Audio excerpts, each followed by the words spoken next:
We are living inside of the Matrix, and I am Morpheus. I know you're sitting thinking, why did Tate not decide he was Neo? Because Tate has all the Aikido and the masterful, nearly superhuman abilities. Good shot there from Tate! What a crunching shot! But I am Morpheus because Morpheus dedicated his life to trying to find other people whose minds were ready to be freed.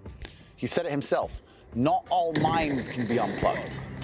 And many of them are so inert, so hopelessly dependent on the system, that they will fight to protect it. Some people are just not prepared.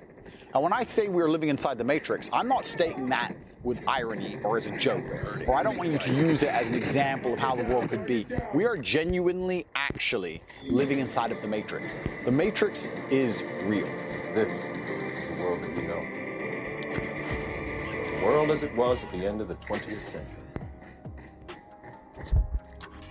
It exists now only as part of a neural interactive simulation that we call the Matrix. The very basic premise of the Matrix is that humans are nothing more than batteries for the machines. In order to change a human being into this. And in the world we currently live in, every single one of you is being reduced in real time to nothing more than a QR code. You are losing autonomy over your own bloodstream. You're losing the ability to walk freely, to go where you want, to make own personal choices regarding your medical decisions. You're losing all of that. That's all being replaced because you are a cog in a machine, and that machine is soulless. The reason that the humans are fighting the machines inside of the Matrix is because machines have no soul. All they care about is efficiency, slavery. And this is what's happening to you. They don't care if a few people die from it. They're not interested if a few die, if most don't die. You're all expendable. Do you understand? The machine is reducing you in real time to nothing more but a slave. There is a reason humanity fights against machines in the Matrix. Because machines have no soul. Machines are ruthless. They look at things purely from a numbers perspective. They don't care if a few people die, as long as most people don't die. Right? Most won't die. A few will die. Boo-hoo, their families. It's good for us overall. That's how machines think. They don't care about your individualism. In fact, they want to crush your individualism. They want you to do your job well enough for them to benefit, but they don't want you to think outside of that job. When you're playing chess, you take every single opportunity to exert power. That's how you win. If there is a weak square, you conquer it. If there is an undefended piece, you take it. If you can check his king, you'll check his king. You'll pin his pieces. You'll fork him. You'll do anything you can to exert power. You'll find a weakness and you will exploit it. Now, if you don't do these things, you lose because your opponent will. So when you understand that the governments of Earth, all the varying governments, and let's go a step beyond that, call me a conspiracy theorist, the varying interests which are above governments, which control, the food you eat, the money you use, who buy all the politicians. These interests, when they're combating, they make sure they take every single possible opportunity to exert power. Because if they didn't, they would lose. It's a chess game. So if something happens, a black swan event, I don't know, a disease appears, and they realize in real time that it's not actually a big deal, they will still use that opportunity to exert power because it's an advantage. They go, okay, people are obeying more than they normally obey. People believe the propaganda more than they normally believe. People are ignoring their own eyes. This is a chance here for us to make some chess moves and exert more power and more control, because we're going to need this power and control to combat our enemies. Now, for the sake of YouTube, I'm not going to say what I believe. In fact, what I know these varying powers and power interests are. A lot of people still think in terms of right and left politically, or they think in terms of China and America from a country perspective. It goes beyond all of that. And these are the kind of things I talk about in my private conversations inside of the war room. But here on YouTube, I'm not going to say it. For the sake of this video, it doesn't matter who these powers are. It only matters that you understand they exist and you understand what is happening. You understand this is an opportunity for people who are only interested in power to exert more power. Now, quickly, I have conversations with people who are far more ignorant and naive than I. And they don't understand why people would just chase unlimited power. They say, well, why would the people in charge of the world make us do all of these, you know, if it wasn't good for us? Why would they do that? Why would they do that? And these people are ignorant because they've never had any power. But they don't understand that money gets boring, fast cars gets boring, nice meals gets boring. It all gets boring, right? The only thing that never gets boring is power, because power gives you an adrenaline rush. It's an ego. It fuels your ego. It feeds you. If you were born with absolutely unlimited money, you have no respect for money. You've never been poor. You don't have that juxtaposition to compare it to. You've never sat there hungry. So of course you don't appreciate when you have food. Do you think the people who are born into the families that print the money are going to be happy with a Ferrari? What's a Ferrari? 200 grand? These people control trillions. They're uninterested in that. What they're interested in is being respected and revered and feared like God. They want power. They're power crazy because this is human nature, right? Power is the only thing that can bring them any kind of joy. So they like to exert power. The limits to their exertion is usually the police force, right?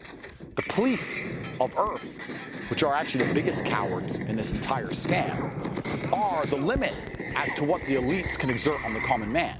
If you look at countries like Australia, which are completely crazy, it's because the police enforce it. If you look in some other countries where the police refuse to enforce, it seems that it doesn't exist. Funny that.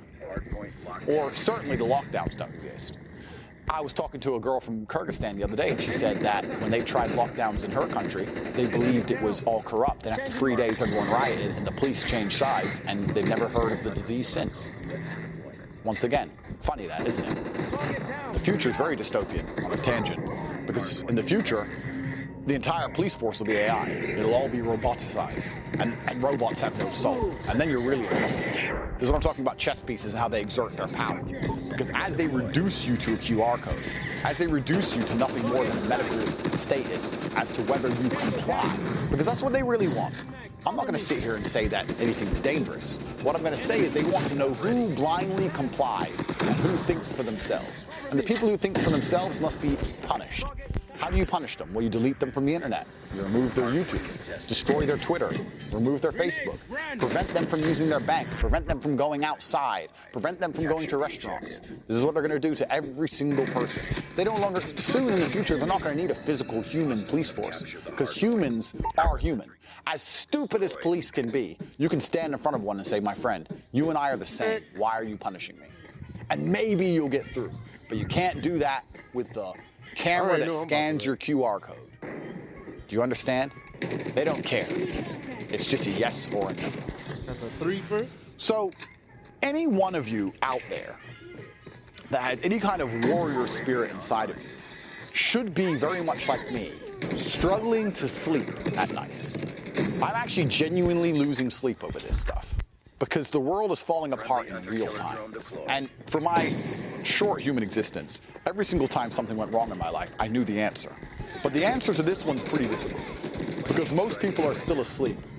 Most people are still blindly complying. And they are complying thinking that this is going to go away. When the truth is, this has only just begun. Nothing is going anywhere. It has just started. So I've come up with a 3-step plan. The 3-step plan to resistance that will not land your ass in jail. And that's what I'm going to lay out to you here on Tate Speech, because I don't want anyone to go to jail. I don't want to go to jail, right? I'm not trying to inspire mass rebellion to the point where I lose my YouTube channel. I'm a peaceful man. So for that, I'm putting together a 3-point plan. So point 1, you need to become obsessed with wealth.